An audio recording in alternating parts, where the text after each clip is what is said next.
လာဒီကိုတေချာကြည့်ထားလိုက်နော်ကားနောက်ဖုံးကိုဒီလိုမျိုးဖွင့်တာကတကယ့်ကိုမှားယွင်းလုံးပါတယ်ကြည့်လိုက်ပါဒါကသူ့အလိုလိုအပေါ်ကိုပွင့်မလာပါဘူး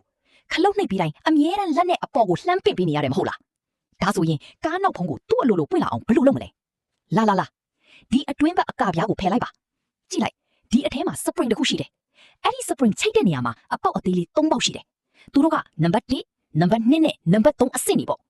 အခုဒီ spring ကနံပါတ်1အဆင့်မှာချိတ်ထားတာကျမတို့ကသူ့ကိုနံပါတ်3အဆင့်ထိရောက်အောင်ပြောင်းချိတ်ပေးလိုက်မယ်သူ့ကိုအသားလေးဆွဲပြီးတော့ကဲနံပါတ်3အဆင့်ကိုချိတ်ပြီးသွားပြီပြီးရင်ဒီအတွင်းအကပြားကိုပြန်ပိတ်လိုက်ပါနောက်ထပ်လောက်ရမှာကတော့နီလန်အတိုင်းပဲအခြားတစ်ဖက်ကိုလည်းလှမ်းပြီးပြင်ပေးလိုက်ရုံပါပဲဒီဘက်ကအကပြားကိုလည်းဖယ်လိုက်ပါကြည့်လိုက်ဒီဘက်မှာလည်း spring တစ်ခုရှိတယ်မလားအခုကျမတို့ကဒီ spring ကိုလည်းနံပါတ်1အဆင့်ကနေနံပါတ်3အဆင့်အထိပြောင်းချိတ်ပေးလိုက်မယ်အရင်အတိုင်းပဲအသားလေးဆွဲပြီးတော့โอเคချိန်ပြီးသွားပြီ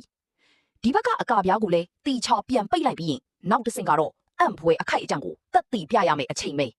ကဲညီအကိုတို့ရေတကယ်လို့ကားနောက်ဖုံးကသူ့အလိုလိုပွင့်လာခဲ့ရင်ကျမကိုလိုက်လေးပေးပြီးအားပေးဖို့မမိနဲ့အောင်နော်လာ3 2 1သွားစို့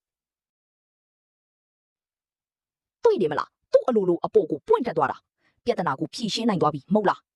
တကယ်တော့အရာတော်တော်များများကအကိုတို့မလောက်တတ်တာမဟုတ်ပါဘူးမသိကြတာပါနောက်ထပ်ဘာပြင်တာကြည့်ချင်သေးလဲကွန်မန့်မှာရေးခဲ့ပါဦးနော်